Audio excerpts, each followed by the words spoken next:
Okay, this is the absolutism bedtime story, King Charles XII of Sweden, also known as the Great Carolus Rex. And this is the actual book. Here we go. King Charles XII of Sweden. Charles XII was born in November 1682 in Stockholm, Sweden, to King Charles XI and Queen Ulrika. Eleonora? Dad says, "What a beautiful baby boy." Mom says, "Aw, he looks just like you." And little baby says, "Wah!" As a boy, Charles XII often sought danger, adventure, and military conquest. Little boy Charles says, "I want to fight and become an emperor." Mom says, "But my son, war is dangerous." He was also described as a devout Christian who viewed laziness as man's greatest sin. This is little kid Charles praying, "Father God, help me to never be lazy. That's the worst." In 1697, King Charles XI died at only 42 years old, leaving a 15-year-old Charles XII to take over as king. Charles XII was ready for the challenge and knew he wanted to rule absolutely.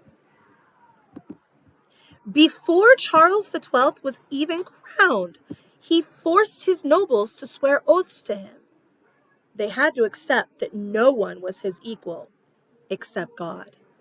Disobedience to him would result in harsh punishments, torture, prison, or firing squads. King Charles is standing here and he says, "I am now an absolute ruler." While this noble says, "I pledge my total allegiance to you, King Charles." But then these bad people over here, "Ow, you're torturing me." And another one shouts, "No, don't kill me. I'll swear the oath." But it's too late for him. Charles immediately has to fight the Great Northern War. The Tsar of Russia, Peter I, otherwise known as Peter the Great, saw Charles XII as just a weak boy, and he decided to move to dismantle the ever-growing Swedish Empire. He created an alliance of Russia, Denmark, Norway, Sweden, and Lithuania to invade the Swedish territory of Livonia, where Peter was looking to eventually build a warm water port. There's a map here showing you where Livonia is, but then down here we have our alliances being created. Peter the Great of Russia says, "I want some of Sweden's land." Charles can be easily defeated. Who's with me? Denmark is here for you. Norway, reporting for duty, sir. Poland is in. Russia, Lithuania will be fighting with you. All of the early wins went to Sweden, with Denmark, Norway, and Poland, Lithuania almost completely destroyed. Charles says, "Sweden is the best country ever." We lost. "Yo, let's go. Sweden's too strong." "Russia, you're on your own for now." In 1708, the Great Frost caused such a terrible winter that Russia set fire to surrounding land in order to deplete any possible Swedish resources. Here's Peter the Great, and he's saying, "Burn it all! Leave Sweden with nothing." Charles II suffered alongside his soldiers, experiencing the exact same hardships and earning their respect. "I'm freezing!" Charles says, "Me too." And little Bob down here says, "Boo." After the Great Frost, Charles decided to invade Russia, where he lost to Tsar Peter at the Battle of Poltava.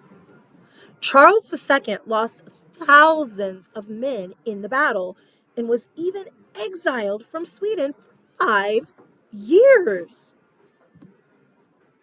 Russia's saying, leave Sweden! And poor Charles,